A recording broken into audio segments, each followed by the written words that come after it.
Welcome everybody. I'm Matthew Story. I'm a collections curator at Historic Royal Palaces, and it's my very great pleasure to welcome the first two speakers of the day, Pacheanne Anderson and Curtis Holder. Pacheanne is a curator, writer, and consultant gallerist who produces arts and cultural events that prioritize the careers of low-income, queer, trans, Black, and POC artists. Curtis Holder is a London-based artist working primarily in graphite and coloured pencil on paper, and he won the 2020 Sky Arts Portrait Artist of the Year award and currently has an amazing exhibition on at the National Theatre. So what I'm going to suggest is that Pacheanne and Curtis, in turn, introduce you to their incredible work. I'm very excited to hear about it. I'm a big fan of both of your work. And then we'll have a conversation among ourselves and then open it up to questions at the end. So I'm going to hand over to Pacheanne first of all. Thanks, Matthew. So I'm Pacheanne, pronoun he, they, and I am in the process of setting up an art gallery that supports kind of specifically Black POC, queer and trans artists of the diaspora, but focused in Britain first. And it's been about I'm like a year into the process of working with a broad selection of artists based in London who identify as queer, neurodiverse, and trans under the umbrella of trans. And kind of my entire like curatorial practice and business practice is kind of rooted in supporting artists through and into the art spaces ethically, to support them to have like financial stability long term, and become a true part of the art market in the way that their peers are. So that's kind of the crux of my curatorial practice and my business practice. And it's kind of my journey started as an artist, studying moving image and performance in Brighton. And upon graduating, I kind of, was an artist for a while, did a few programs, and did one particular program. I was part of a particular kind of POC LGBTQ program at ICA, and it was the first time I had shown my work in a space with other Black queers and Black trans people. I had never done that before, and I really enjoyed the space, and it also kind of alerted me to the lack of space like that where I would actually feel comfortable to talk about my work and share myself, I guess. So kind of after that experience, I decided to not be an artist and kind of dedicate my career to supporting artists who kind of were navigating the world in the way that I was, and finding issues with it. So after kind of deciding to stop making films, I kind of closed my company, which was a videography company at the time, and decided to explore curation. And most of the people I was kind of surrounded by in my community were artists already and were collaborators already. And I've been building projects with them for years and years already, not kind of understanding my position within the space of their practices already, and kind of things like to come together. And I then decided to do my master's to explore the business side of the art space, to be able to support myself and everyone in the way that I thought would be progressive. And then so that's kind of what I'm in the process of doing now.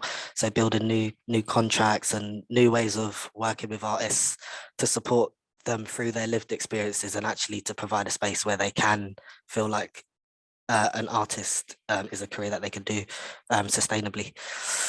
So that's a kind of a roundup of my practice and what the gallery does. So over the last, I would say, 12 months upon graduating the masters, I've just piloted different business models, working with institutions and writers and artists, and commercial galleries, just to kind of develop a succinct strategy that's tailored to support different artists' needs, which now I feel comfortable doing, and So now we're looking for funding and a space.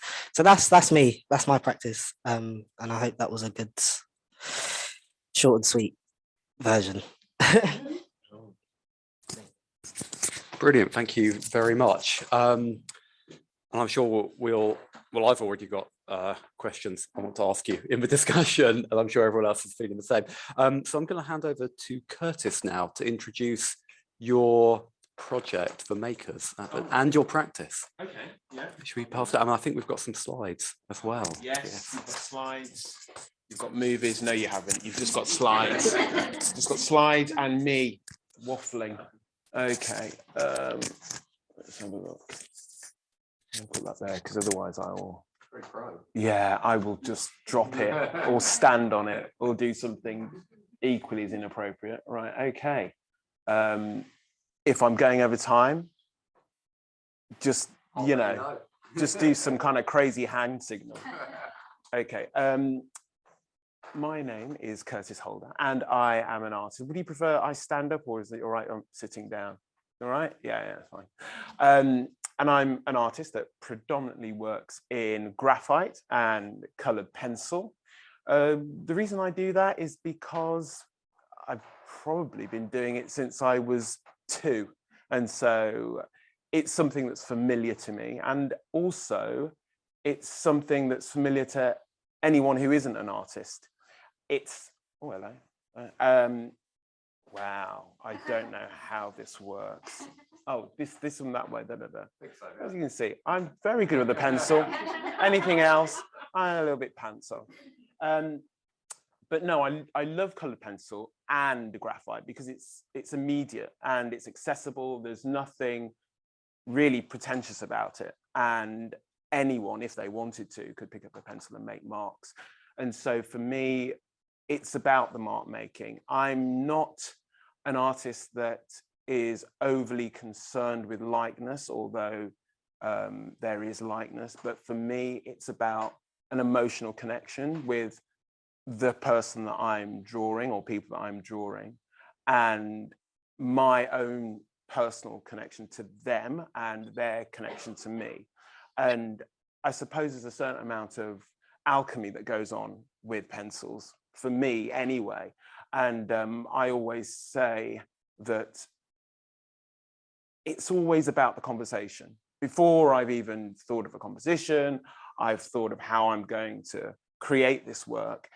It's about a connection and it's about a conversation. And the reason why I draw the people that I do is because there's something that's sparked in me. It's either, it can be curiosity, the feeling to know more, or just sheer joy and love for what that person's saying, or even the look in their eye, or just even how engaged they are in something that they feel passionate about.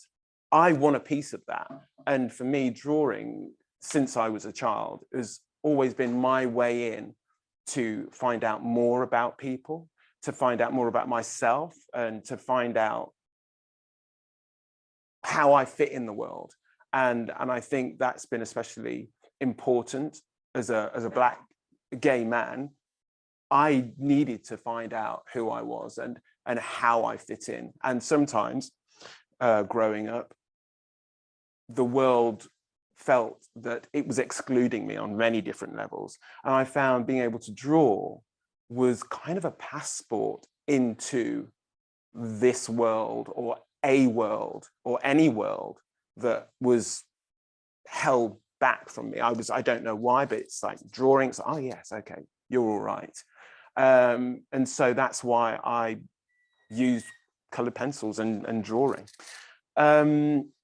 So let's have a think.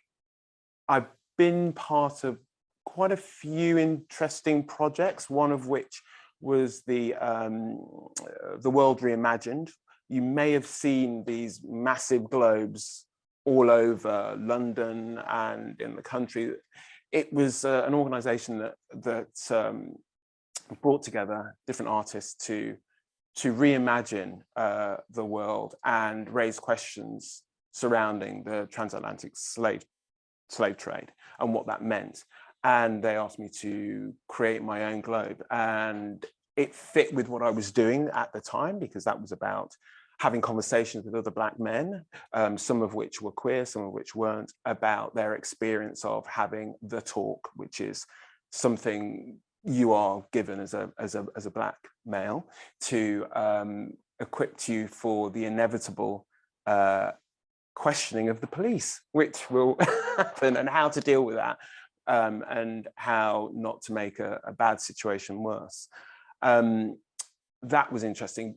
Again, the pencils were about having that connection and spurring that conversation, because what I found when you're drawing people, it's not really like a photograph. People feel, I get the sense people become more open and more honest about what it is they're feeling, what it is they're thinking. And because the process is longer, you form a relationship with those people, which is why I think I was asked by Dominic Cook, a director at the National Theatre, to come and document the process of his play, which is, well, the play was The Corn is Green, which is predominantly about a woman who's a teacher, and she goes to a small town, and the difference one individual can make using education. And it called to me because she was a woman doing something that women back then didn't do. She was outspoken, and she just didn't give a shit, to be quite clear. And I loved that. And I think Dominic was intrigued by the fact that I love to observe people being enthusiastic and obsessive over their own particular craft. And so I will show you the drawings. I'm going to go through some of the drawings that I did to start off with, which were mostly, I knew I'd do this wrong. I'm pressing the wrong button. I don't want to press the wrong button. I'm pressing a button. Ah, brilliant. Are you going to sort that out for me? Because I'll just mess it up. So the drawings I did primarily were of the cast. I would go in and I would not interrupt anything that's going on. I was there primarily as an observer to capture the movement, what was going on, the interactions between, between whoever was there. And as I was doing this, I would capture, so the previous one was a read through. This one was the composer coming up with the music and rehearsals of the choir as well as those other people. So my mark making can be quite frantic, and sometimes it has to be in a way, because I have to rely on really what I'm feeling as well as what I'm looking at, because the movement is so rapid. But what I like to do is have a train of thought on the paper. So I will make a mark, but they may move, but that's fine, because I will get the next mark, the next movement. And hopefully what I'm doing is giving a sense of what was going on that sometimes visually you might not understand, but it's more about the feeling and the emotional intent, I think. And this was, again, a dance rehearsal, which was, they did not stop at all. But I thought this was quite a poignant moment where the actor does walk away from the dance, and he was quite still for a while, but they were frantically doing their thing. And I was actually artist in resident for about a year. And because they never had an artist in resident and I'd never been an artist in resident, it was quite a beautiful thing, because it was something that evolved over time. Neither of us knew what the outcome was going to be. And as I became embroiled with the performance, I started to see other aspects of the performance, which were people getting their hair done, people having wigs made, people having costumes made, the lighting structure, And it occurred to me that actually this side of theatre was the side that I found most appealing, because before I became an artist, I was a primary school teacher, and that always makes me look for that person who isn't getting seen, who needs you more than they're actually calling out for. And I think going backstage and finding these people who are amazing at their craft and giving them a voice and a view was way more important to me than maybe doing the actors. And so what evolved was a show, my show, based around them. They did come to me and say, "Oh, are you thinking of the show?" Based on Corners Green. And I think it wasn't their fault, but I think they assumed that I was going to produce something that was about the production itself. And I said, well, no, I'm not, I don't want to do that. These people, they are amazing. But the actors, they will get applause every night. They are seen every night. And they do an amazing job. However, my point was, without all of those people standing behind them, doing their job brilliantly and collectively, the show wouldn't be the show that it was. And I wanted to celebrate these people. So to the upholsterers, to the wig makers, and they don't court the limelight at all. In fact, they're quite the opposite. They will like, actually, no, I'm not really interested. But because I was there for so long, we had a relationship, and there was trust there. And we talked about lots of things, including why they were there and why I was there. And so it felt natural to do a show based on these people. And this is one of the finished pieces.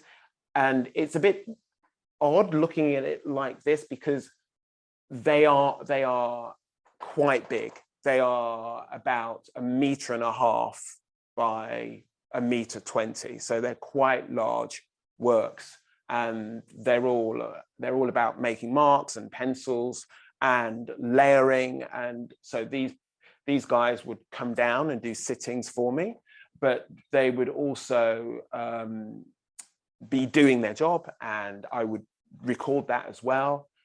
But it was brilliant being a part of the organization, because they would come down. I'd have my own dressing room, double dressing room, which was kind of great. I always say it was Judi Dench's dressing room. No one will ever know any different unless Judi comes and says that's a lie. But and this, just the characters were amazing. Previous to that was Ruben, who was a prop maker. This is Lynn, who, amazing woman. She's been there longer than anyone. She knows everyone. And so it was really important for me to capture her. And in doing so, because she was there for so long, I asked her to bring a photo or reference of her in each decade that she'd been there. And I don't usually or predominantly work from photographs, but I thought this was quite important, that we have, or she bring to me, something of her past.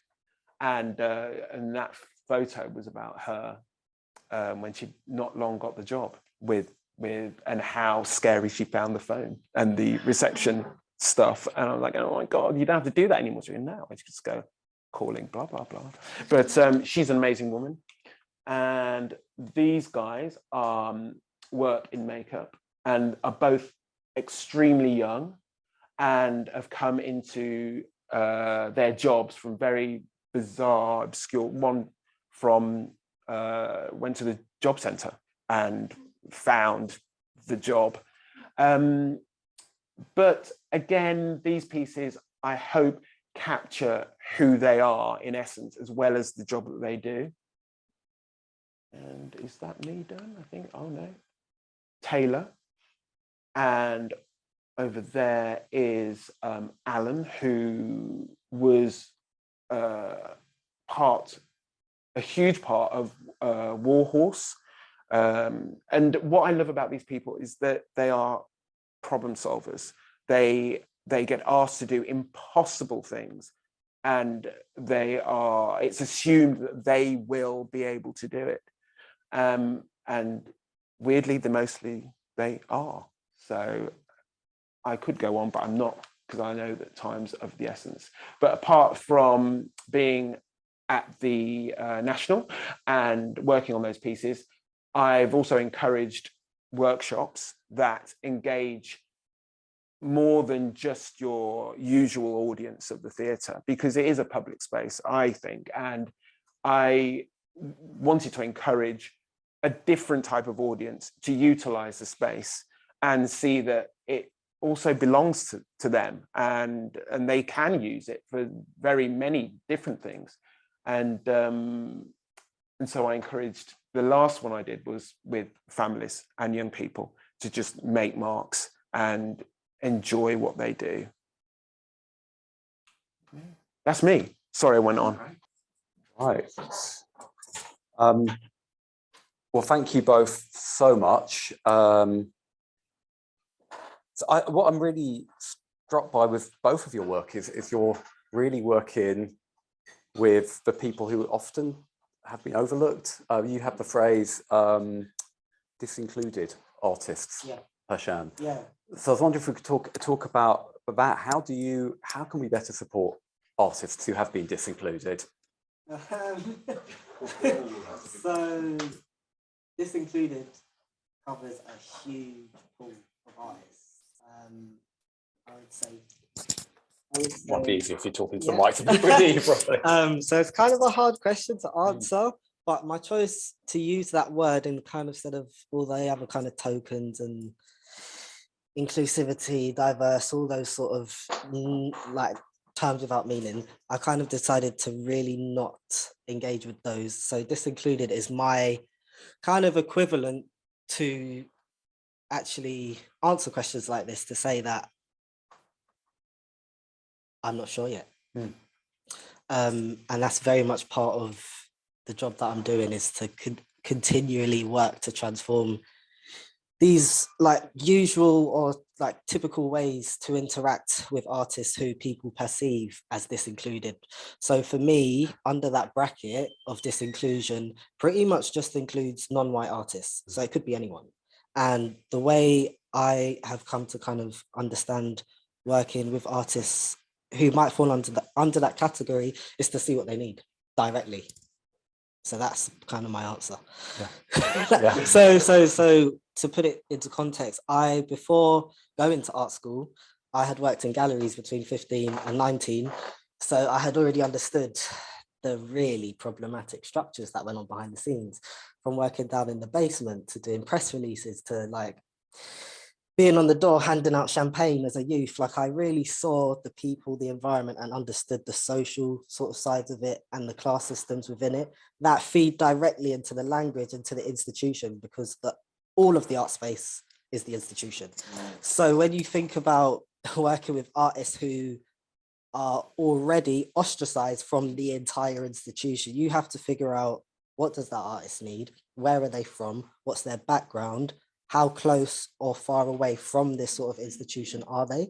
And how the hell can we get them in? So those are the questions that I ask. So there's not really a very finite or decided way of working with artists. It literally depends on who it is and what they need from me in terms of support. And that's pretty much it. So if you look at kind of the broad roster of artists that I work with, they range from like 19 years old to 40 years old. We've got first generation Caribbean and African diaspora artists, but we've also got artists from South America. Like I would say like 45% of the artists we work with are neurodiverse. Like the kind of intersections come into play just based on my interest and my kind of reason for doing the job. So the idea of disinclusion comes with me because I am one of the artists that were disincluded, which kind of brought me to not be involved anymore in that capacity. So that's the kind of the answer, I guess. Great. Yeah. So it's actually it's about identifying the need. Yeah, and continually transforming Yeah. ways of working every single 3 months. Like every 3 months, I go back to the drawing board, and every 3 months, the business model gets tighter and tighter, but also there's always room for change. So, yeah. Brilliant. I think that's particularly because we've probably got a lot of people in the room online who are involved in institutions as well. Yeah.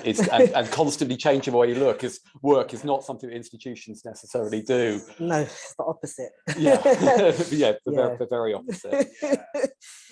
I don't know if you've got anything to say about that as an artist, Curtis. Do you want to pass the mic over? I agree with the makeup of institutions, and sometimes, despite themselves, they've been running in such a very stagnant and sure way for so long. When someone else comes along with slightly different needs, it's quite a challenge for them, I've found. And I think my approach is kind of the same but different, because I'm coming from it as an individual, and for me it's about being able to hold my own and instinctively know what work I want to produce and how I want to produce it, because you will come up against institutions who say, actually what we do is this and we do it like this. However, they've never had, most often than not, they've never had someone like me want to do the work that I do. So therefore, the way they're usually doing a project will just not work for me. And it's very easy, I think, for an individual, especially a non-white artist, to feel almost grateful that you're being allowed to do this thing, your thing, at an institution that you kind of sometimes think, I don't really want to rock the boat. However, I would say you're not rocking the boat, you're being who you are, and that boat needs to change in order to cater for you, because it's never catered for people like you before. And this is an education for both parties to meet somewhere in the middle and be listened to and actually encouraged to do your best work. That's what I would say. I think that's really valuable. Actually, the institutions need you. Yeah, and that's the advice I give to a lot of artists that come to me and go, my God, how have you got this gig? How are you doing that? And what do you have to do to do it? And I'm constantly saying, it's about the work. Do your work and don't compromise with the essence of what you're doing, because that is you are the work. Everything else, the mechanics, that can be compromised on to a certain degree, but your work is you. Do it and do it well, and the truth will out, I would say. Yeah. Thank you. So if that's your advice to artists, both of you, what's your advice to institutions? It's okay. I'm like, and I work for quite a major institution. My whole career has been in major institutions, so you can say this to me. I literally, this is safe. You could. What I would say to institutions is be open and malleable, and don't rely on one artist to be the voice of a subsection, because that is not their job. Their job is to be them and be that particular artist. I think the organizations that I admire are the ones that ask questions and listen to the answers, and then go away and do the work and come back to you and say, right, okay, these are the questions we've answered. This is where we want to go.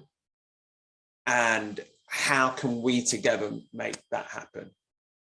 That's where I feel comfortable, is when I enter into an institution and they've already got blocks in place.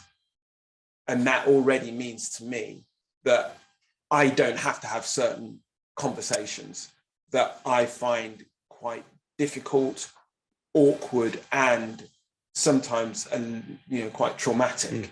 I just want to get on and do my job.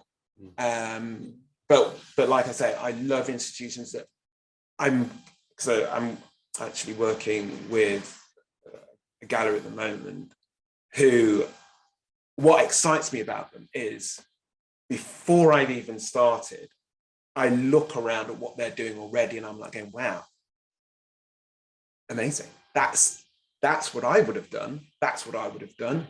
Brilliant, brilliant, brilliant, because it already means that I've got a platform where I can just do the work, which is just, the work in itself is exhausting, but doing all that stuff beforehand, lots of assumptions beforehand, are just really exhausting. Yeah. But no, it's really, but I find that I'm finding now more and more that institutions are opening up to different possibilities and ways of doing things and ways of approaching different artists. And the fact that they are actually seeking out appropriate artists for appropriate spaces and changing the spaces within those institutions to recognize the difference and celebrating it, which is amazing. Pacheanne, a couple of nods there. What would you say? Yeah, the question was... So we've had great advice for artists, but what's your advice for institutions? So as a curator, so someone who collaborates with institutions, with commercial galleries, and I do say with the artists too. Working with institutions has been kind of the most difficult part of the last 12 months for me, as an exploratory way of just seeing how it is in the real world first, before I kind of finalize the way I want to continue to do things. One of the biggest kind of issues, I guess, that you come up against as a curator or anyone who comes into contact with these institutions is what you get called in to do something nice. Thank you. You get given a budget, which is usually really poor, really low, really poor, really low value. And then when you consider, obviously, the identities, the value's even less. So for context, I will not name who or where, but I was just part of a kind of a 3-month residency with a Centre of Contemporary Art with one of our country's arts universities. And for the 3 months program, we were only given £7,000. And that was to pay a host of artists, speakers, the 5 producers, including myself. So obviously it was stretched, and I actually got paid £200 for the entire project. So that's very usual and very normal of my position. So when I think about your question in terms of what do you say to institutions? Well, first, if you would like the work to be done to a certain level, you have to pay for that, 1. And 2, kind of whichever the team is, the curatorial team, your marketing team, your writers, whoever's producing the outward kind of view of what the exhibitions are or what will represent the artists and their work eventually, those people need to either look like the artist and their team, have background and knowledge of what is being spoken about through these artworks and through this collection, and then also let their team take a big step back for myself, people like myself, to do the job correctly. Because oftentimes what you get called in, artists are kind of given the space, but then there's a real tension between who is allowed to have the voice, autonomy, and agency.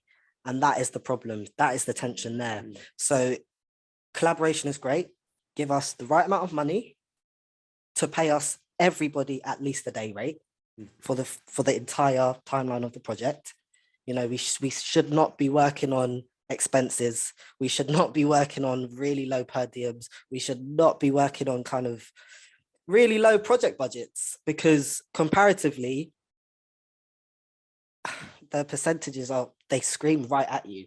So yeah, more money, take a step back, let the institutional teams take a step back and allow the people you've called in to do the job to do it through their own voice, words and practice. And that's it. Just be respectful. Yeah. Give us the right amount of money and trust me to do the job that you've asked me to do.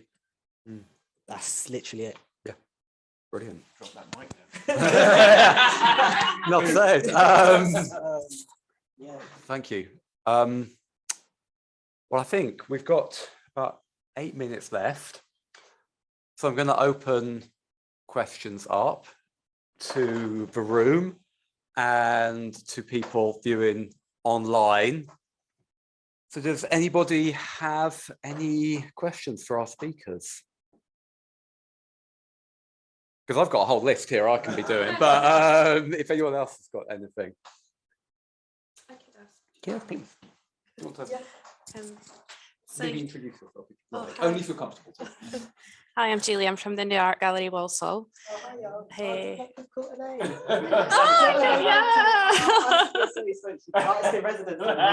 She's just finished. Yeah. Oh, that's great that you're in contact. That you know. Oh, cool. It's nice.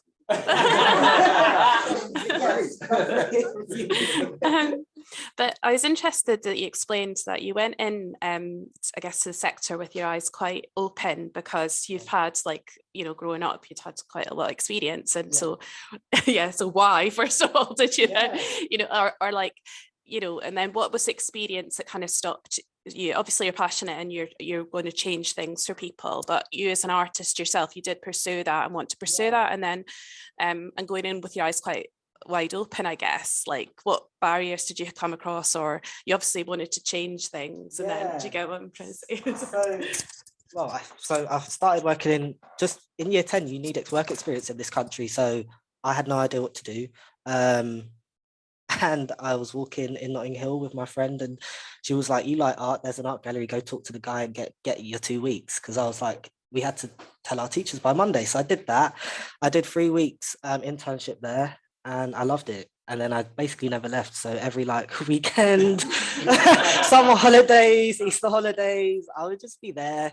And then kind of by the time I finished sixth form, I was undiagnosed, combined ADHD and autistic, but I had really always loved art and economics and business. But due to my undiagnosed disabilities, I really struggled with the exam part of the A levels, which I won't get you into uni. So after failing my economics exam many times, due to it being illegible, I just decided, okay, this isn't going to happen. I have to do the art thing. All you need is a portfolio. Took some pictures, got my unconditional offers, and then decided to go to Brighton because, like, I hadn't come out yet, and I was like, this perfect time to do that. Go there.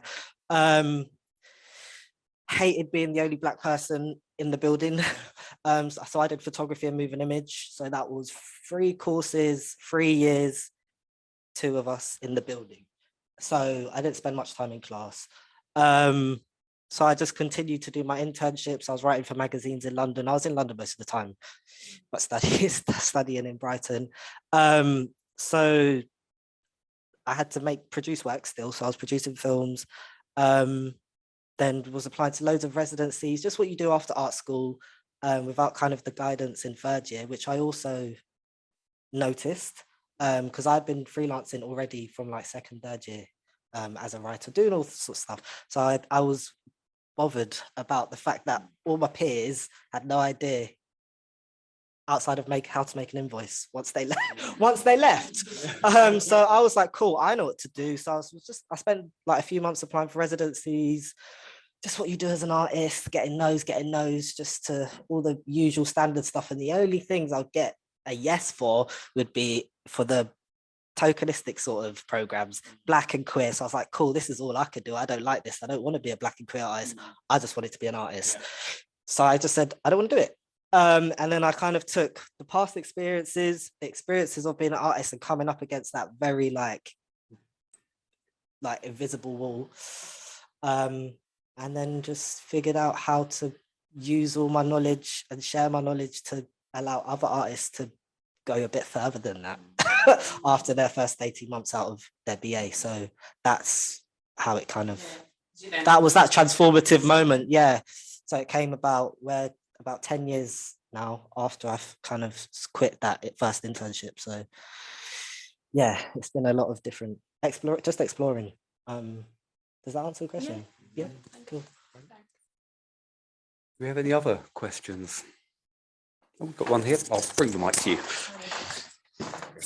Hi, I'm Samson. I'm an art history PhD student. I was really interested in your conversation about institutions. And I was wondering if there is something about the way that sort of gallery spaces are inherently constructed that you find, like, as someone who those spaces are often not for, are like maybe not suitable for you, and like how would you work with that, basically? Well, the short answer is I don't. Short answer is I don't. I think there is power in not being a usual. I'm not, like you were saying, you'll find galleries who my work's not black enough, I'm not gay enough, what are you? And these are things that are levied at you in a way that they would never be levied at a non-black or queer artist. They're allowed to just do the work and explore whatever aspects of who they are and what's important to them. And so my